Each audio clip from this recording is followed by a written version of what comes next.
Aram Predator Deployment! And his opponent across the ring, fighting out of the red corner, wearing blacks, Carl James Martin! We're well right now. Not really a smile. Oh, out of action.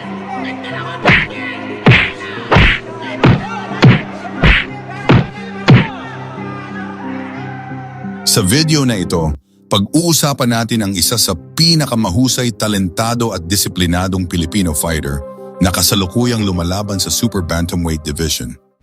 Bisaya, Mindanao, lahat tayo ay sumigaw. Ako ang pambato ng bayan at kahit sino ang kalaban, tuloy ang laban at kahit sino ka pa, tuloy ang laban. Si Carl James Martin, kilala rin bilang Wonder Boy, mula sa kanyang mga simula hanggang sa kasalukuyang estado bilang isa sa mga pinakamahuhusay na prospect ng Pilipinas. Ipinanganak si Carl James Kalingayan Martin noong Mayo 18, 1999 at lumaki sa Lagaway, Ifugao. Maaga siyang ipinakilala sa mundo ng boxing. Bilang isang amateur boxer, nagpakita na siya ng galing kabilang ang pagwawagi ng paperweight bronze medal sa Philippine Youth Games Batang Pinoy. Ang karanasan niya sa amateur scene ay nagbigay sa kanya ng matibay na pundasyon bago siya tuluyang pumasok sa professional na boxing. Nagdebut si Carl James Martin sa professional na boxing noong Marso 5, 2016. Sa edad na 16, kung saan tinalo niya ang kapwa Pilipinong si Jair Omac via corner retirement sa round 2. Agad siyang nagpakita ng lakas at husay na nagresulta sa sunod-sunod na panalo karamihan sa pamamagitan ng knockout. Mabilis siyang umakyat sa Bantamweight Division kung saan nakuha niya ang iba't ibang regional at national titles. Interim World Boxing Council, ABCO Continental Bantamweight title, WBO Oriental Youth Bantamweight title, WBA Asia Bantamweight title, Loose Pro BA Bantamweight title, Interim PBF Bantamweight title, PBF Bantamweight title 2 times. Ang kanyang dominanting pagganap sa mga laban na ito ay nagpatunay ng kanyang kapangyarihan at teknikal na kakayahan. Hindi lang siya nagwagi, kundi ginawa niya ito sa impresibong paraan na nagtatala ng mataas na knockout percentage. Nang umakyat si Martin sa Super Bantamweight Division, patuloy niyang ipinakita ang kanyang dominasyon. Nakuha niya ang GAB Super Bantamweight title noong Disyembre 2021 at ang WBA Asia Super Bantamweight title noong Marso 2022. Bilang isa sa mga nangungunang Super Bantamweight sa rehiyon. Sa kanyang pagpapatuloy na pag-akyat, unti-unting nakilala ang kanyang pangalan sa pandaigdigang arena. Nagsimula siyang lumaban sa labas ng Pilipinas noong 2024, kung saan matagumpay niyang dinaig ang mga kalaban sa Mexico. Ito ang naging daan para sa kanyang matagal nang inaasam na United States debut. Sa darating na ika-29 ng Oktubre ng kasalukuyang taon, bilang bahagi ng 50th anniversary ng bigating event ng Trilla in Manila ay makakatapat nito ang former world title challenger and knockout artist na si Aran Dapain. Sa laban na ito ay paniguradong masusubukan ng husto ang ating pambato sapagkat hawak ng Thai fighter ang 21 panalo, 18 panalo via TKO at may 4 na talo lamang na dati rin nakalaban ng monster ng Japan na si Naoya Inoue.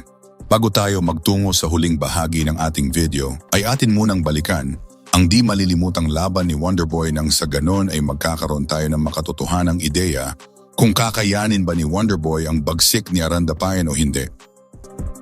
Noong Mayo 31, 2025, Hunyo 1, Philippine Time, matagumpay na nag-debut si Carl James Martin sa Estados Unidos, kung saan tinalo niya si Francisco Pedrosa Portillo sa pamamagitan ng unanimous decision sa Michelob Ultra Arena sa Las Vegas. Sa laban na ito, ipinanakita niya ang kanyang pinonaring IQ, epektibong paggamit ng jab at husay sa footwork upang kontrolin ang lumalaban niyang kalaban. Sa round 6, nakapagpabagsak pa siya ng malakas na left hand na nagpatumba kay Portillo, bagamat nakabangon ang Mexican fighter.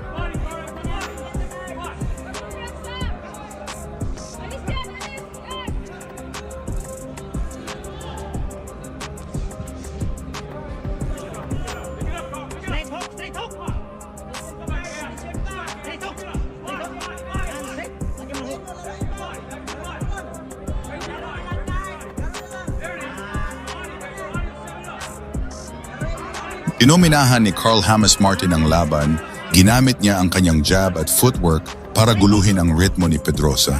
Nagpatuloy si Pedrosa na lumaban at magbigay ng presyon, lalo na sa huling 2 rounds, ngunit nanatiling kalmado si Martin hanggang sa huling bell. Sa panalo na natiling undefeated si Carl James Martin na may 26 na panalo, 20 na knockouts. Bumaba naman ang record ni Pedrosa sa 19 na panalo, 13 talo at 2 tabla, 11 knockouts. Ito ang matagumpay na United States debut ni Carl James Martin. Ibig sabihin, nagwagi si Carl James Martin sa buong laban-laban kay Francisco Pedrosa Portillo.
Martin laban kay Anthony Jimenez Salas ay isang malaking hakbang para kay Martin dahil ito ang kanyang unang laban sa labas ng Pilipinas. Naganap ito noong September 7, 2024, oras sa Pilipinas, sa Sinaloa, Mexico. Sa unang round, sinubukan ni Carl James Martin na suriin ang kanyang kalaban at tiningnan ang mga galaw ni Anthony Jimenez.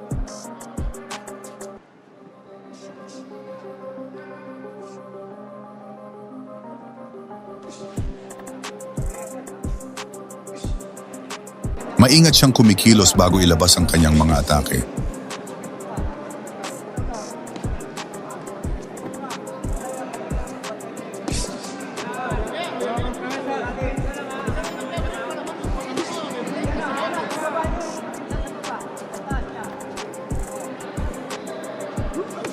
Sa ikalawang round, talagang nagpakitang gilas si Martin. Agad niyang dinomina ang laban. Una, tinamaan niya si Jimenez ng isang straight left hand na nagpatumba sa Mexican fighter sa ropes. Pagkatapos, nagpakawala si Martin ng mga sunod-sunod na kombinasyon at isang left uppercut ang nagpabagsak muli kay Jimenez sa canvas. Kahit nakatayo pa si Jimenez, nakita ng referee na hindi na niya kayang ipagpatuloy ang laban dahil sa tindi ng mga suntok ni Martin. Dahil dito, itinigil ng referee ang laban sa gitna ng ikalawang round. Resulta, panalo si Carl James Martin sa pamamagitan ng technical knockout sa ikalawang round. Ang panalong ito ay nagpatunay sa kakayahan ni Martin na lumaban sa international na entablado at pinanatili niyang perpekto ang kanyang record na naging 24 na may 19 knockouts. Malaking tulong din ito sa kanyang paghahangad ng isang world title shot.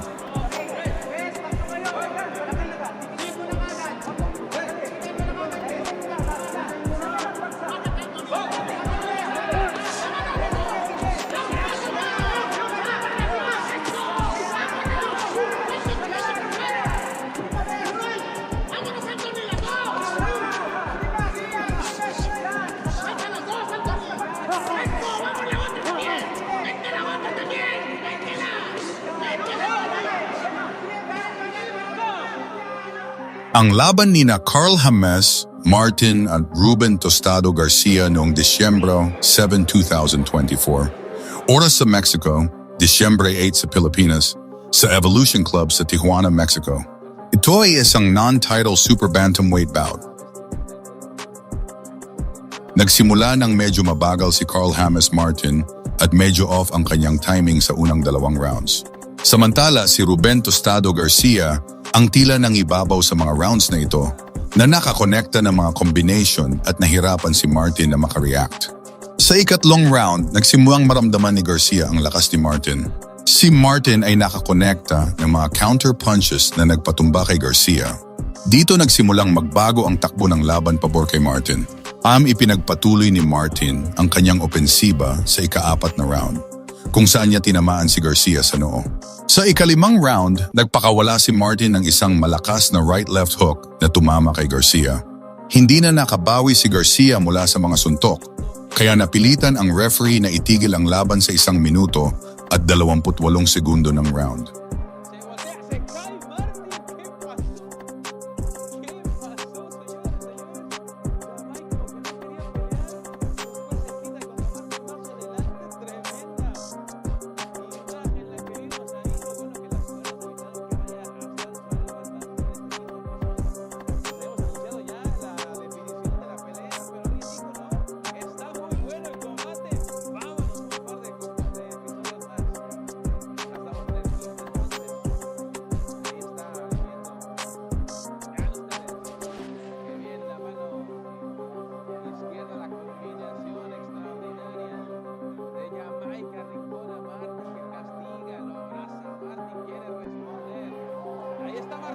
Responde, va hacia adelante. Lo saca de balance, responde el buen Martin, va a buscar la definición. Termina azotando en la lona. Vamos a ver, señoras y señores, si Yamai puede seguir de pie. Ya no va a seguir. Ya se terminó.